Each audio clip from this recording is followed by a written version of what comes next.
사랑하는 은혜와 진리 장로교회 교우 여러분, 어젯밤도 평안하셨습니까?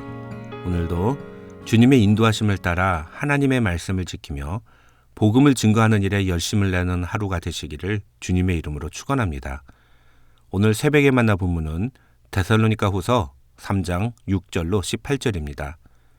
데살로니가 후서 3장 6절로 18절을 제가 읽어드리겠습니다. 형제들아, 우리 주 예수 그리스도의 이름으로 너희를 명하노니 게으르게 행하고 우리에게서 받은 전통대로 행하지 아니하는 모든 형제에게서 떠나라.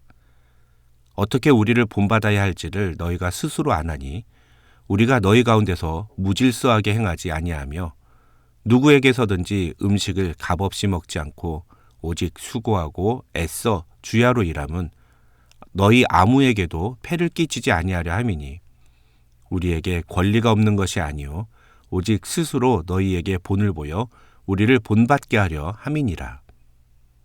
우리가 너희와 함께 있을 때에도 너희에게 명하기를 누구든지 일하기 싫어하거든 먹지도 말게 하라 하였더니 우리가 들은즉 너희 가운데 게으르게 행하여 도무지 일하지 아니하고 일을 만들기만 하는 자들이 있다 하니 이런 자들에게 우리가 명하고 주 예수 그리스도 안에서 권하기를 조용히 일하여 자기 양식을 먹으라 하노라. 형제들아, 너희는 선을 행하다가 낙심하지 말라. 누가 이 편지에 한 우리 말을 순종하지 아니하거든 그 사람을 지목하여 사귀지 말고 그로 하여금 부끄럽게 하라. 그러나 원수와 같이 생각하지 말고 형제같이 권면하라. 평강의 주께서 친히 때마다 일마다 너희에게 평강을 주시고 주께서 너희 모든 사람과 함께 하시기를 원하노라. 나 바울은 친필로 문안하노니 이 편지는 편지마다 표시로서 이렇게 쓰노라. 우리 주 예수 그리스도의 은혜가 너희 무리에게 있을지어다. 어제 본문인 1절로 5절에서 우리는 두 종류의 신자에 대해 살펴보았습니다. 한 사람은 자기도 모르게 복음을 증거하는 데 방해가 되거나 장애가 되는 행동을 하는 사람입니다. 바울은 이런 사람을 언급하면서 믿음은 모든 사람의 것이 아니니라고 말했습니다. 다른 한 종류는 주님의 인도하심을 따라 하나님의 말씀을 지키기 위해 노력하는 사람입니다. 바울은 데살로니가 교회 교인들을 이런 사람이라고 부르면서 너희가 그런 믿음의 행동을 행하고 또 행할 줄을 우리가 주 안에서 확신하노니라고 말했습니다. 사실 어제 본문인 1절로 5절은 대부분의 목회자들이 목회자를 위해 기도하라는 제목으로 본문을 해석합니다. 그런데 그런 관점으로 본문을 해석하면 그 앞에 이야기했던 내용과 그 뒤에 이야기하는 내용, 그러니까 오늘 본문의 문맥 사이에 흐름이 끊어집니다. 바울은 2장 13절로 17절에서는 데살로니가 교회 교인들에게 종말에 관한 잘못된 이야기에 흔들리지 말고 우리가 가르쳐준 복음을 열심히 지키라는 권면의 메시지를 적었습니다. 그리고 오늘 본문인 3장 6절부터 16절에서 바울은 데살로니가 교회 교인들 중에 종말론으로 인해 잘못된 태도를 보이고 있는 교인들을 어떻게 대해야 하는지에 대해서 기록했습니다. 그러니까 데살로니가 후서 2장과 3장은 주님이 다시 오실 재림의 때에 대한 바른 이해와 자세가 무엇인지, 그리고 그것과 관련해서 바울이 데살로니가 교회 교인들에게 하고 싶은 말이 무엇인지를 이야기하는 내용이라고 볼 수 있습니다. 그런데 그런 사이에 갑자기 본문의 흐름과 상관없이 자기를 위하여 기도해달라고 요청하는 내용을 적었다는 것은 대부분의 편지, 그러니까 대부분의 바울 서신을 매우 논리적으로 기록한 바울의 성향에 비추어 볼 때 도저히 이해하기 힘든 부분입니다. 물론 그 내용이 자신을 위해 기도해달라는 내용과 또 너희를 위해서 기도하고 있다는 내용인 것은 분명히 맞지만 우리는 이 1절부터 5절의 앞뒤에 있는 내용의 문맥을 통해서 바울이 이 1절로 5절에서 기도 요청하는 의도가 무엇인지를 정확하게 이해해야만 합니다. 결론만 간단하게 말씀을 드리면 어제 본문에서 다루지 않았지만 바울이 이 1절로 5절의 내용을 쓴 이유는 3절을 이야기하기 위해서입니다. 주는 미쁘사 너희를 굳건하게 하시고 악한 자들에게서 지키시리라는 말은 결국 주님께서 너희를 신실하게 붙잡아 주시고 모든 악한 자의 공격에서 너희의 믿음이 흔들리지 않도록 도와주실 것이라는 겁니다. 그러니까 종말에 대해서 잘못된 가르침에 넘어가지 말고 너희도 우리를 위해서 기도하고 우리도 너희를 위해서 기도할 테니 함께 복음을 증거하는 사명을 감당하기 위해 매 순간 노력하자는 것입니다.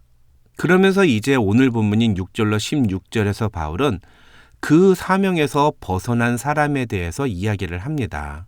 대부분의 데살로니가 교회 교인들은 하나님의 말씀을 지키며 복음을 증거하기 위해 노력하는 자들이었습니다. 그들은 이제까지도 그래왔고 또 앞으로도 그럴 사람이라고 바울은 분명히 믿었습니다. 그래서 4절에서 바울은 너희가 그런 모습을 보여주었고 앞으로도 그럴 것이라고 나는 주 안에서 확신한다라고까지 이야기했습니다. 하지만 개 중에 몇몇 사람은 그런 대부분의 데살로니가 교회 교인들의 모습과는 달리 잘못된 종말론의 영향을 받아서 신자답지 못한 삶의 모습을 보여주었다는 것입니다. 사실 바울이 이 데살로니가 후서를 쓰게 된 이유는 바로 이 사람들 때문입니다. 오늘 본문인 6절로 16절에서 바울은 데살로니가 교회 교인들에게 이런 사람들에 대해서 어떻게 처리하는 것이 바른 교회의 모습인지에 대해서 이야기합니다. 6절을 보면 바울은 게으르게 행하고 우리에게서 받은 전통대로 행하지 아니하는 모든 형제에게서 떠나라고 말합니다.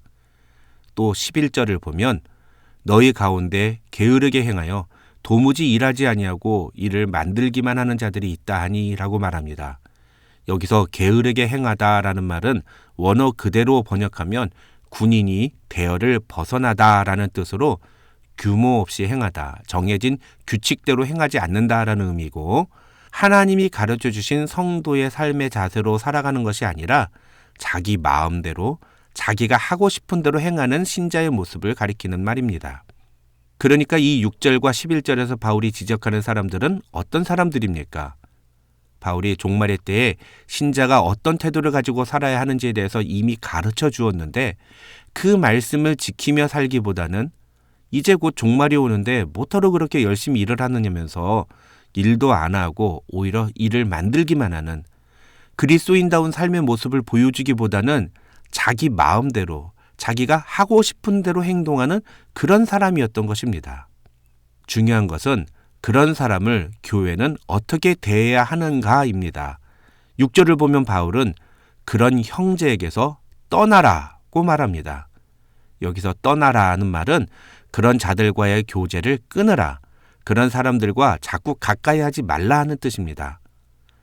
심지어 14절을 보면 바울은 그런 사람은 지목하여 사귀지 말라고까지 말합니다.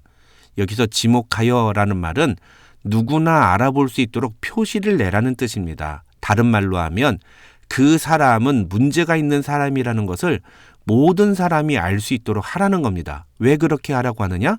그 사람과 사귐으로써 그 사람에게 나쁜 영향을 받는 사람이 없게 하기 위해서입니다. 우리가 흔히 기독교인은 불신자와 사귀면 안 된다는 말을 하는데요. 사실 성경에서 진짜로 사귀지 말라고 말하는 사람은 하나님의 말씀대로 행동하지 않고 제멋대로 살아가는 사람입니다. 14절을 보면 바울은 이런 사람은 우리 말을 순종하지 않는 자라고 규정합니다. 다시 말하면 하나님의 말씀대로 살기를 거부하는 사람이라는 겁니다. 오늘 본문은 명백하게 이런 사람들하고는 절대로 사귀지 마라, 이런 사람들하고는 절대로 가까이 지내지 말라라고 우리에게 권면합니다. 그런데 중요한 것은 왜 그렇게 해야 하느냐? 14절 뒤에 보면 그렇게 함으로써 그로 하여금 부끄럽게 하라고 바로 말하는데요. 이 부끄럽게 하라는 말은 창피를 주라는 말이 아닙니다. 이 말의 원래 의미는 제자리로 돌아오게 하다, 이런 뜻입니다. 제자리로 돌아온다는 것은 성경에서 회개를 뜻하는 표현입니다. 그런데 왜 한글 성경에서는 이 구절을 부끄럽게 하라라고 번역했을까요? 학자들은 이 구절이 교회에서 행하는 치리의 목적을 보여주는 것이라고 설명합니다.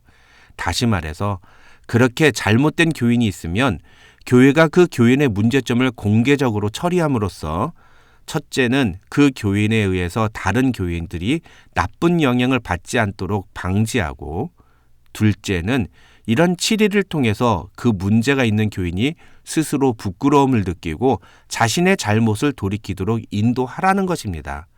그래서 그를 부끄럽게 하라고 번역했다는 것입니다.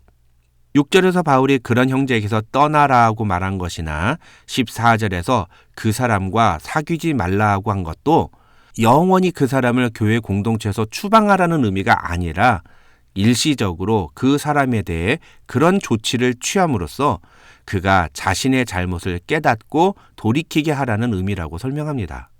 학자들은 바울이 15절에서 그러나 그 문제가 있는 사람을 원수와 같이 생각하지 말고 형제같이 권면하라고 말하는 이유가 바로 그것 때문이라고 말합니다.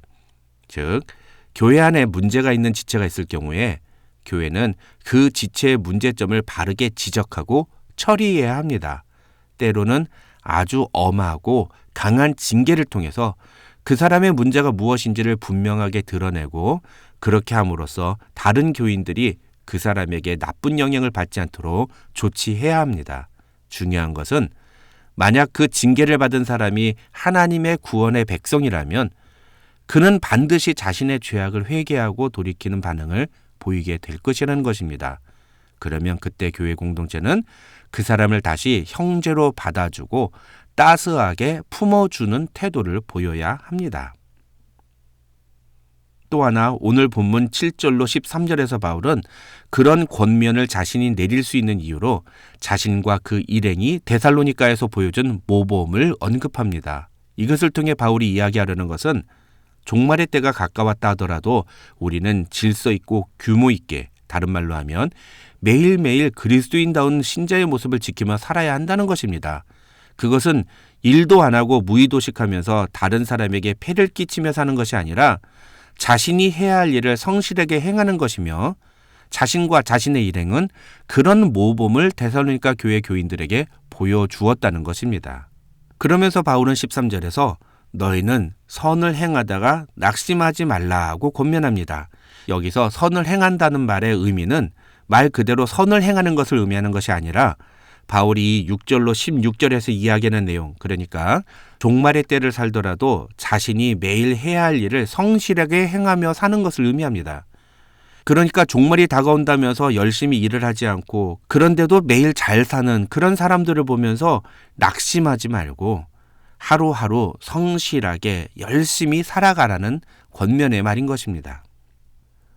오늘 말씀을 통해 우리는 주님 오실 날을 준비하며 어떤 태도로 하루하루를 살아가고 있는지를 돌아보았으면 좋겠습니다. 올바른 그리스도인은 매일매일 자신이 해야 할 일을 성실하게 행하며 살아가는 사람입니다. 저와 여러분도 오늘 하루 우리가 해야 할 일을 성실하게 감당하며 하나님의 말씀을 지켜나가는 성도들이 되시기를 주님의 이름으로 축원합니다.